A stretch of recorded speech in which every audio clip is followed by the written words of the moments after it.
is just a saint, and he's doing wonderful work for people in this region. David Gordy is here from the Post-Traumatic Stress Disorder Foundation of America. He began the Arkansas chapter, and he's going to speak about PTSD and how it is affecting our vets and how we might be able in our own lives to support them and help them with their struggles. So please welcome David Gordy.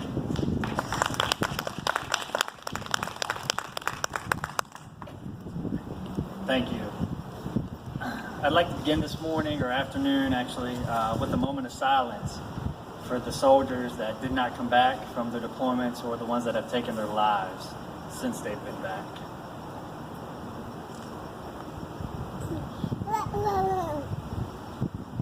As Dr. Chris said, my name's David Gordy. I'm a U.S. Army combat veteran. I was in the infantry, 25th Infantry Division, deployed to Iraq in 2004, January 2004, and came back in February of 2005. Since I've been back, struggled with a lot of different difficulties associated with PTSD. I worked with the Beck Pride Center and actually graduated from Arkansas State with a bachelor's in history. And then things kind of started falling apart for me. I had started having panic attacks and stuff, and reached out to another local veteran, and together we decided that, you know, the VA wasn't meeting what we needed, so we wanted to start something for ourselves. Did a little online research, found the foundation. We went to Houston for 2 weeks to learn their program and brought it back here to start our own, what we call warrior groups for combat veterans. We've been running groups for about 14 months now. We range from 2 veterans a night to sometimes we've had 9 or 10. So, you know, and it depends on work schedules and everything else as to who shows up. Also with me today is 2 combat veterans that are going to also speak about the effects of PTSD on their lives, and those are Alan Mullins and Mike Corbin. Alan is from Walnut Ridge, and Mike is from Houston, Texas. All right. So everybody has heard what the term PTSD, but they may not actually know like what that is. The definition of PTSD from the National Institute of Mental Health is a disorder that some people develop when they experience a scary, shocking, or dangerous event. And it actually is a natural response to those events, although the effects are not very good. Symptoms occur within 3 months usually, and then but they can also develop years later, so it's not like an instantaneous thing. And some people, it may come quickly, others may take longer for the effects to start showing.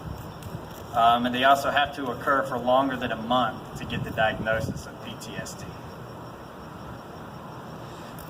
There's several things that actually go on inside the brain when you have PTSD.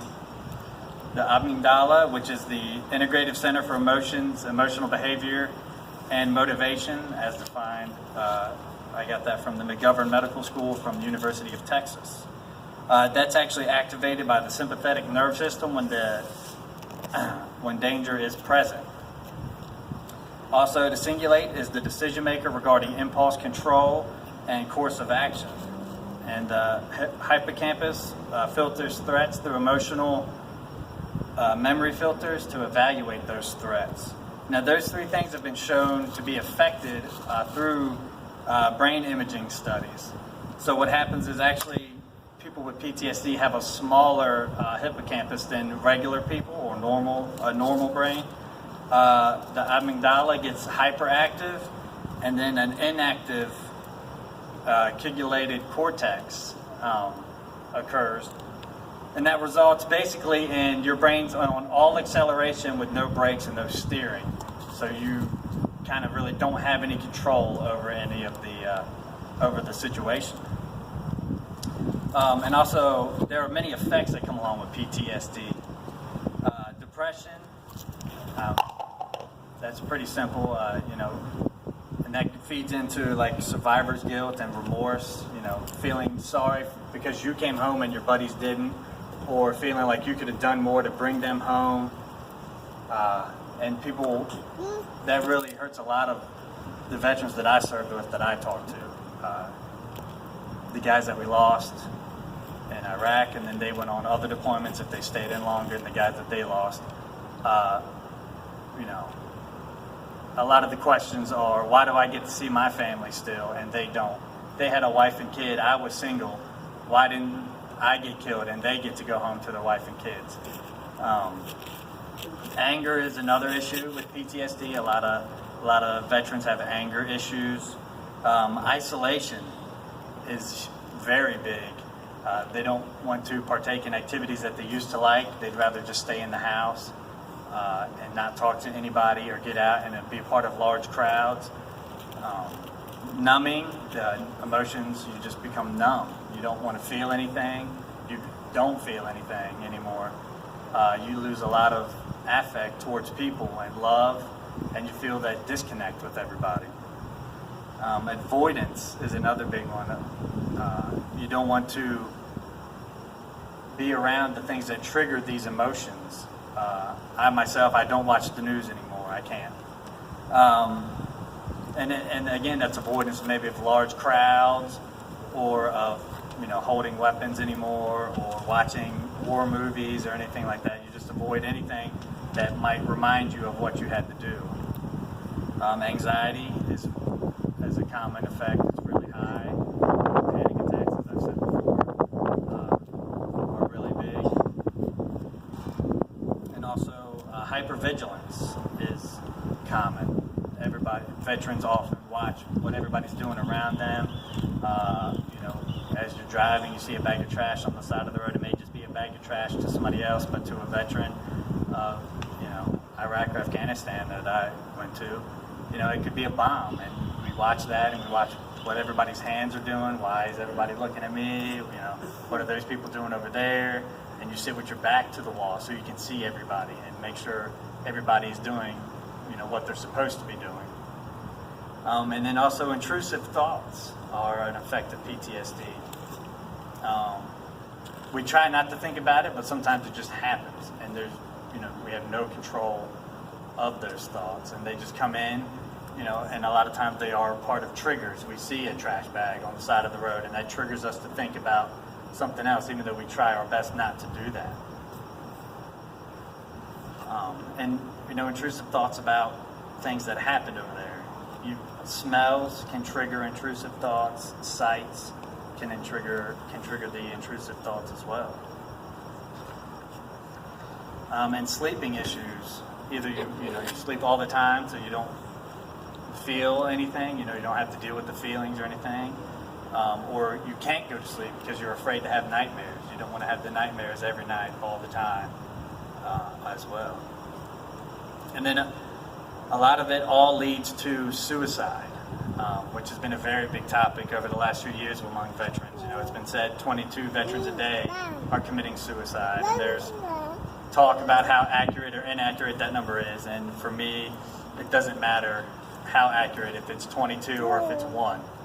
It's too many. And we need to do a better job to support our veterans. But I'd like to talk about suicide a little more in depth.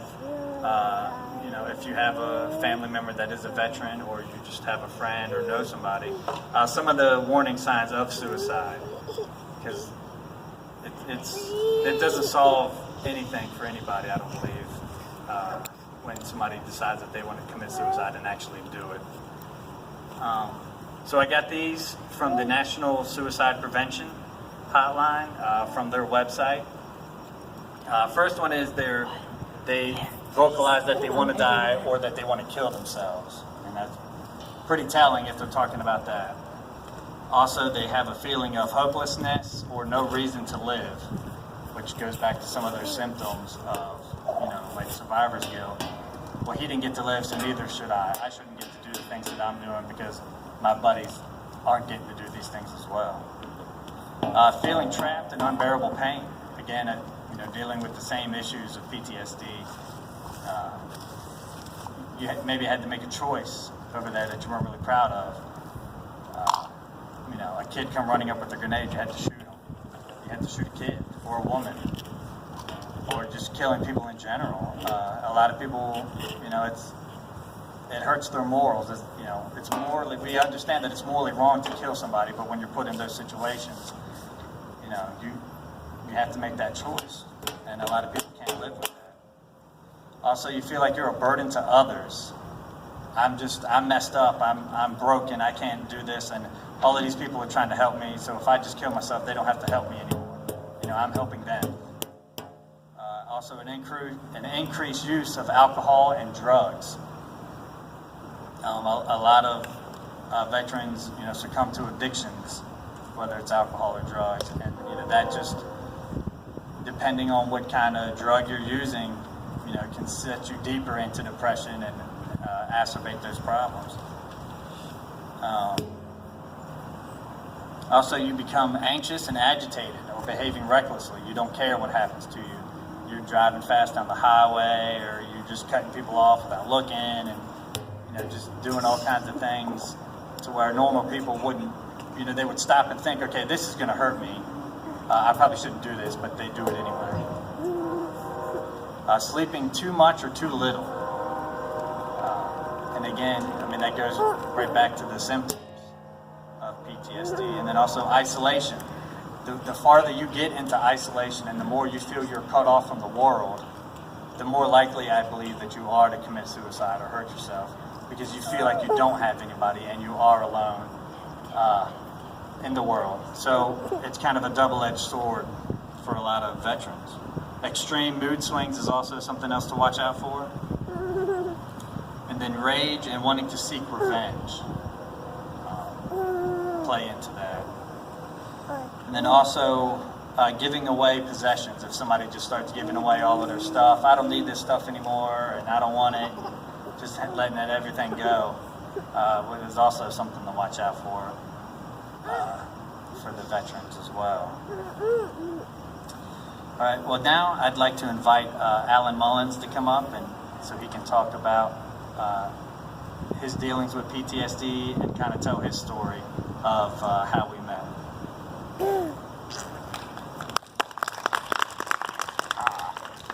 I'm not the oldest person here, but I'm the happiest. Let me tell you, to me, PTSD, it's stress, really. When you get around and look at it, I don't know what it does inside your brain like David here does, but, with me, I joined the military when it was 1982, and I was in and out, Army Reserve, National Guard, regular Army, and finally in 2004, I said, that's it. And when I got out, it was dealing with life after I got back off my last deployment and got out and how everything was changed. I was like institutionalized to the military. I didn't understand how it really, the civilian world, how it worked, what it took to get along in it. Lost my family, lost this, lost that. Job shut down, factory moved off for one reason or another, but I got down so bad, it's to the point, and it was by no fault really of my own. I didn't turn to drugs and alcohol, and I didn't rob nothing, I didn't do no crime, I didn't do anything wrong. But I looked around, here I am, jobless, that far from being homeless. Every bill that I had was too much due, but I was losing everything. I was losing hope, losing everything. But I finally made the call. Got old David right here, great man. And everything's changed. Since then, my life has turned completely around. Look where I'm at now. 2 years ago, I'd never been here. I would never even thought about it. I wouldn't have cared. When you get so far down to where a lot of us get, and then you look up and you finally get a hold of the right organization, the right group of people. I never knew there was people out there like that. The help that they gave me, this group, they paid my phone bill.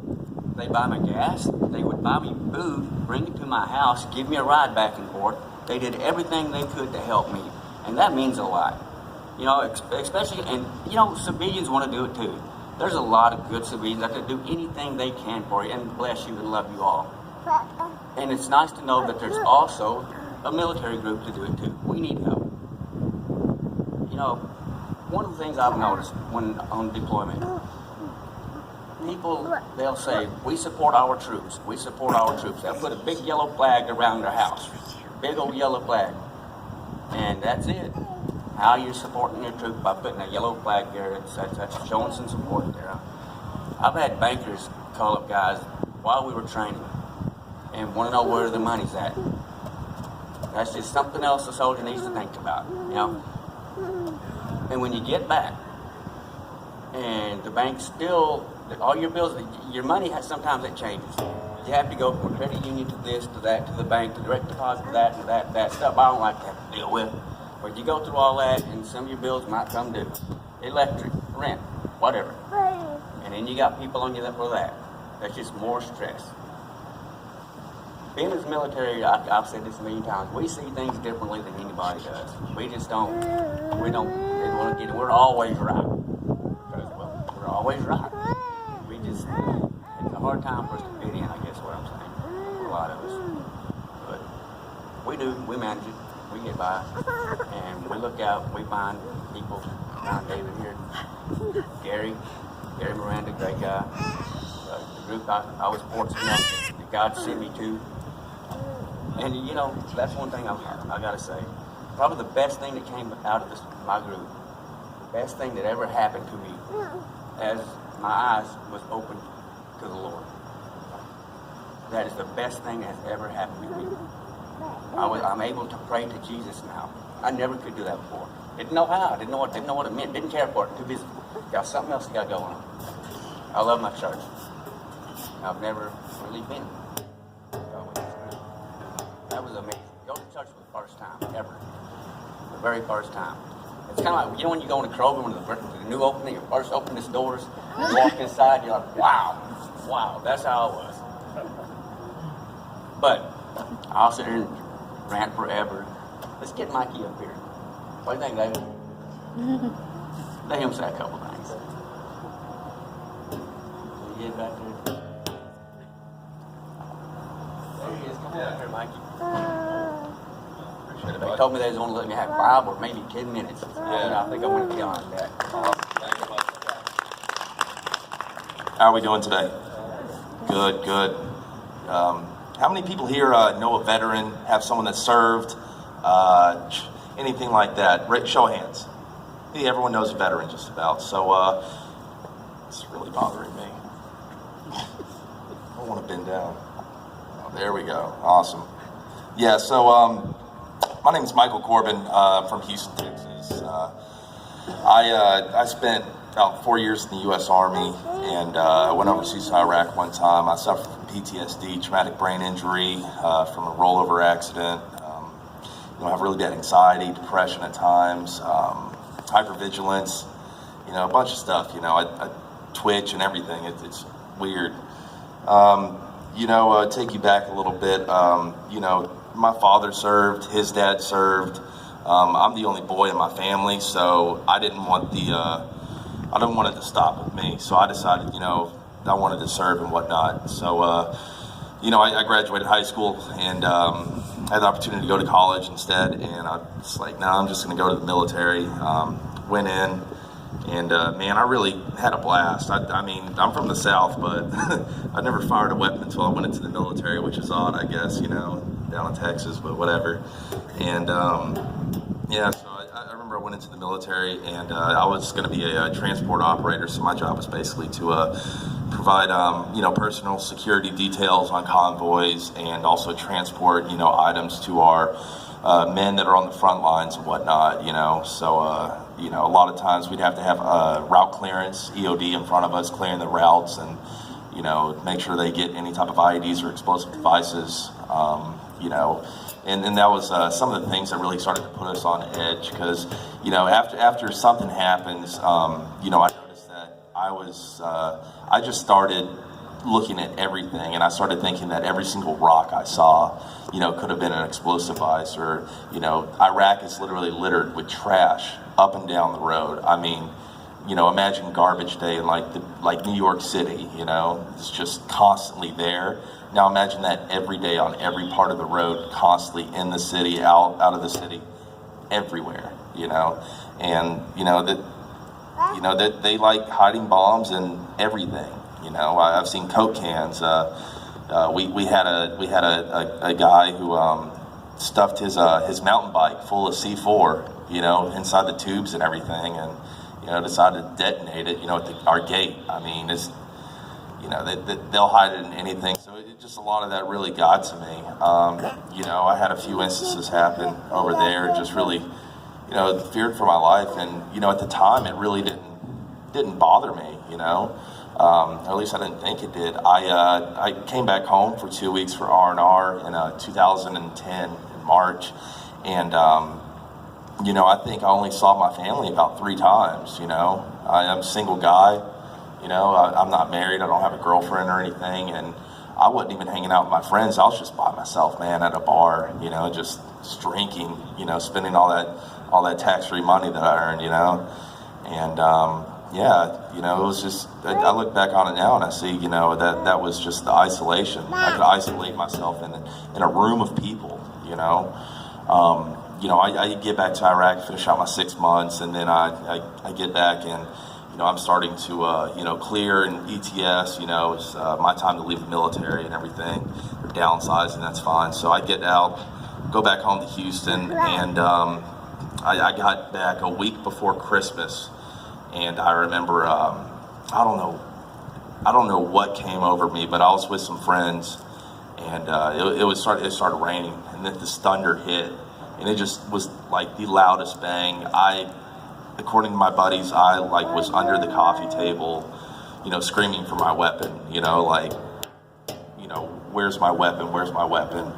I was living at home with my mom and sisters, and anytime it would rain like that, my mom would say that I'd sleepwalk, and I would just run into a room like, I need my flak jacket, you know, I need my M4, you know, they need me.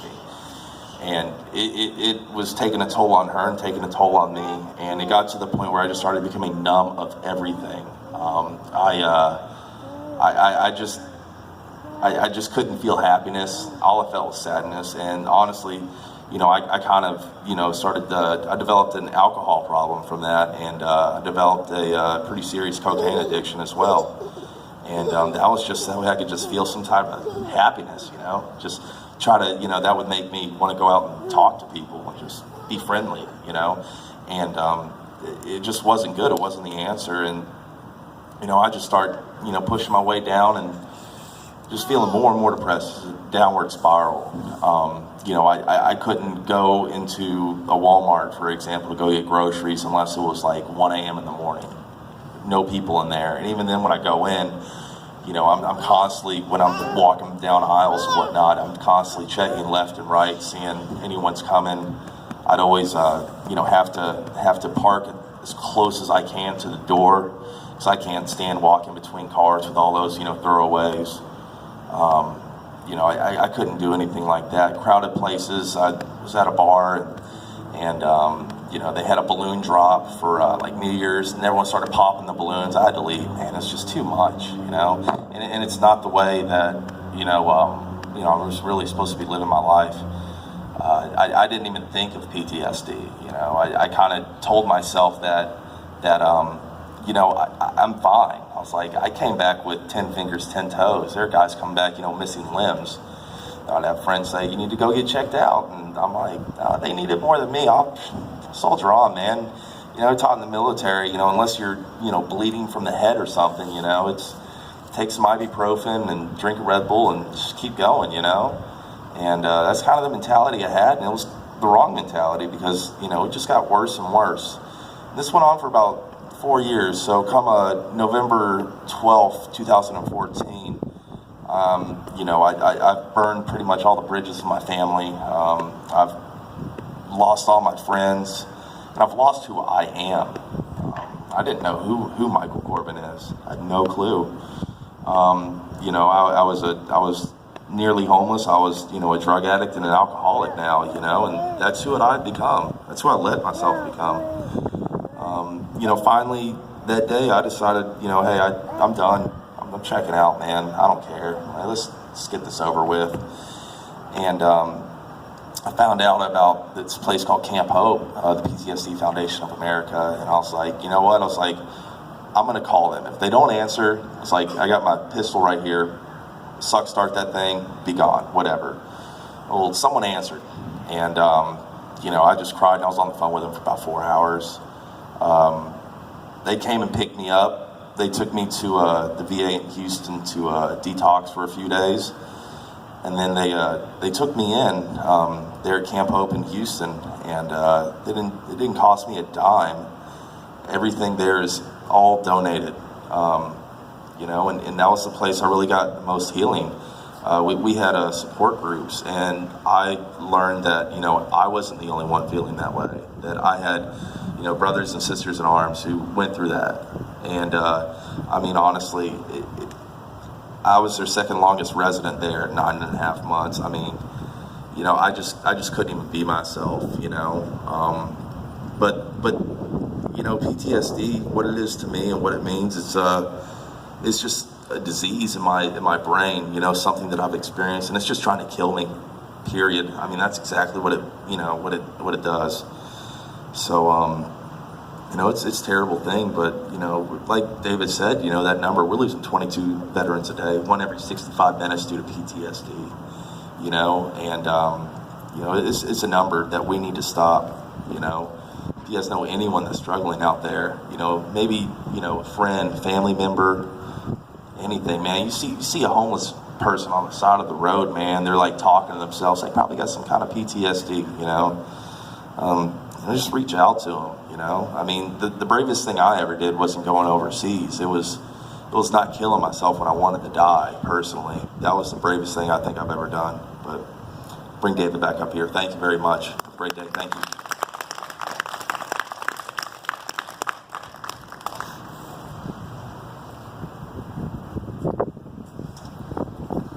I kind of want to tell a little bit more about Alan. He too wanted to start a shotgun, but instead of doing that, he called our veterans hotline that's open 24 hours a day, 7 days a week, and has another combat veteran on the other end that's going to talk to you. I was laying in bed, and I got a message from our program director. He said, "Hey, are you up?" I got it on Facebook, and I said, "Yeah, what's up?" He's like, "I got a veteran that's 20 miles from you that's on the phone right now and needs some help." And I said, "Okay, 20 miles which way?" He's like, "Something, Walnut Grove or something." I was like, "Oh, okay, Walnut Ridge, I know what you're talking about." And he's like, "All right, well, I'm going to three-way you into this call." I said, "Okay." So I got on the call, and I started talking to Alan, and he felt almost every single one of these symptoms. He felt alone. He said he had nobody. He didn't know anybody that could help. And I said, "Well, you do now." And he's like, "I don't have any family. I don't have any friends." I said, "You do now." And he couldn't understand it. He's like, "What do you mean?" I was like, "You're on the phone. You're obviously a combat veteran. I'm a combat veteran. That automatically makes us brothers."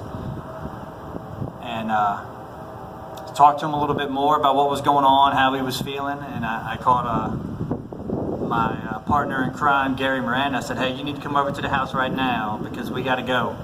And he's like, "What's going on?" And so I called him up to speed a little bit, and he's like, "Okay." And he hung up, and about 20 minutes later, he was at the house. So we get in my truck, and we're going down the highway. I was going probably about 90 or 95. There's no police out there, right? And I was flying, and it was an out-of-body experience, I really think. I knew exactly what to do, and I knew exactly what to say, and I don't think that came from me. I called the Lawrence County Sheriff's Department. I said, "Hey, I got a veteran that we're going to go help. He has a shotgun loaded. He's sitting in his kitchen, and he wants to kill himself. And I don't need anybody to get there now. We're on the phone with him. We're talking to him. But I just wanted to let you know what we're doing." And by the time I got to the house, I had talked Alan into unloading the shotgun first. Then he set the shotgun down. And then by the time I got to his house, I had talked him into putting the shotgun outside the door.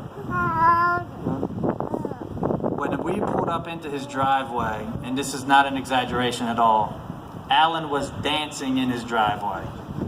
He gave me a hug, and he was crying uncontrollably. And all he kept saying was, "I can't believe you're here. I can't believe you're here. I can't believe you're here." And I was like, I've already told you we're family, we're brothers. I'm here now. That's all that matters. So we go inside of his house, and we're probably talked to him for 2 or 2.5 hours about all different things, how he was feeling, his connection with God, and what he was asking us, what do I do? And I said, well, I think the best thing we need to do right now is take you to the VA in Poplar Bluff. So that's what we did. He agreed to go, and the Lawrence County Sheriff deputy that was sitting in the driveway the entire time we were in the house, he left. We told him what we were doing. He thanked us and went about his business. We drove to Poplar Bluff. We were up there. We checked into the ER. Little did I know, I did not know that Poplar Bluff did not have inpatient mental health. So they were like, well, we're going to have to take you to St. Louis. And I was like, oh, God, he's not going to go to St. Louis. He's going to be done at this point. He looked at me and he asked, well, what do I do? I said, I think you go to St. Louis. And he said, okay. He told me afterwards that when he was in St. Louis, he sat in the room and he thought, these guys drove to my house, no idea who I was, and they told me this was the best option, so I believe this is the best option because the option that I had sucked. The option that Alan faced was death. He was going to be that statistic, a footnote on somebody's research somewhere. But he listened to us and he came back grateful. I think he spent 5 days in St. Louis, came back, picked him up, took him back to his house to his cat Woody, who was an absolute beast. While we were trying to talk to Alan, he would try to climb up our pant legs, which made it kind of difficult. But Alan is the shining example of what can happen if you answer that phone call.